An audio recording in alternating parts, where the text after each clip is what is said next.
And next up, we have Before Apocalypse Dungeons of Perdition, book number 1, a LitRPG GameLit adventure written by Abesk Basu. It is 235 pages. It is $3.99. It is available on Kindle Unlimited. Here's the author's description.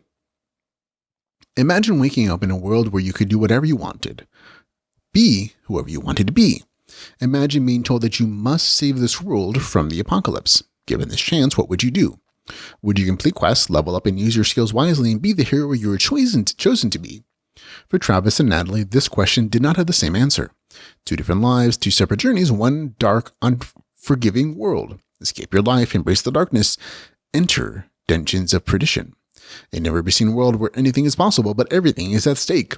How far would you go to save everything in existence? A fresh, nail-biting LitRPG adventure guaranteed to keep you turning the pages till the end. And that's the novel description.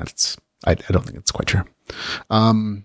This story has issues. I don't dislike this story. I actually think that the concept behind it is interesting. I think it's kind of a neat conceptualization, really a neat enough premise. I think the execution left something to be desired. It has technical writing issues. If you look even at the novel description, there are a couple of spelling errors in there. And in the story, that's kind of like they're definitely spelling and grammar errors throughout the entire thing. However, the part that really bothered me on a technical writing issue was definitely the formatting in the story, how dialogue was handled. Dialogue on the whole is stilted and kind of awkward. And a big part of this is the fact that the main character isn't a gamer. So there's like this longer than I think needed question phase about basic gamer stuff that I think could have been skipped entirely. Additionally, there's a lot of text from the game god or the game AI. And while it's not even 100% clear what this voice is necessarily, it is a separate character. And it talks to the main character and both main characters in their minds about game stuff and answers questions and gives them data and information. And even like encourages them to do things, right? But the formatting is just different. And this is just a choice that the author made. It didn't work for me. Instead of using dialogue tags like quotation marks and he said, she said, instead this voice is actually separated from the rest of the novel with like underscore lines. So there's a little separation of the story where it's like, oh, underscore lines, the AI's dialogue, and then another underscore line going back to the main character's dialogue.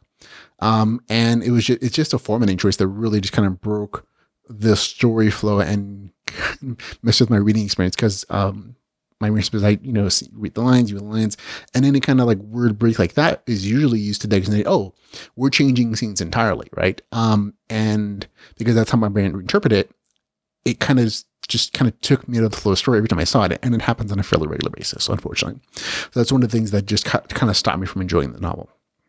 On the story side of things, the story tries to be dark. I think in part of the end matter of the novel, the author's like, oh, I also write horror stories. And I think that influence is a lot more prominent in the beginning of the novel. And I almost feel like there is a unspoken promise that that's going to continue on, and it doesn't. And you could tell that the novel is in some ways she's trying to be dark, especially at the beginning of the novel. Because the main character, it starts off with the main character waking up in a cell in an asylum, and she's told she has to play the game, or she'll be stuck in that cell forever and just rot. And then she's told that if she dies, she's going to go to a different version of hell every time she dies before she respawns. And so there's like this like serious influence for her, like encouragement for her not to die. And there's like this almost survival horror escape out of this asylum. That's the beginning of the story.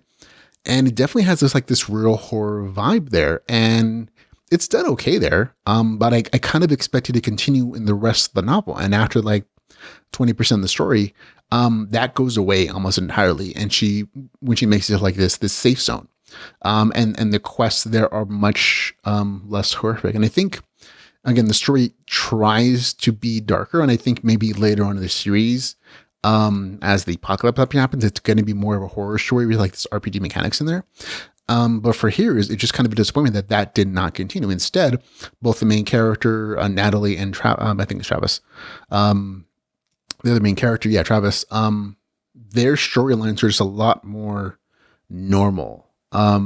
they just kind of have this supernatural bent for the introduction of like ghost and dark spirits or like shadow demons, I think it is. And I was just slightly disappointed that horror, like actual horror aspect wasn't followed up. And I just became super less interested in that, those more normalish things. That kind of is what it is. A lot of the non-Natalie main character stuff is a lot of background. And it kind of gives you like a larger world through this like a little safe zone area. And it's okay. It's just not bad writing or anything. It's just, it wasn't, as interesting as I thought it was going to be. Like that follow through for that horror theme was like, oh, I was genuinely interested because it felt like that was different. And when it became something I've read like a lot of the times, it just wasn't as interesting. Now, game mechanic wise, things tilt a little more towards survival horror, but there are levels and quests and experience points and stamina and stats and all that good stuff. One of the more interesting things about the story is the fact that the main character, the players, the luminaries as they're called, can actually redistribute their stats on the fly, which I thought, oh, that's kind of a cheat ability. And it's used that way in this run, interestingly enough, and that's fine. It is consistently done. But that's kind of the only like kind of new thing you'd probably see.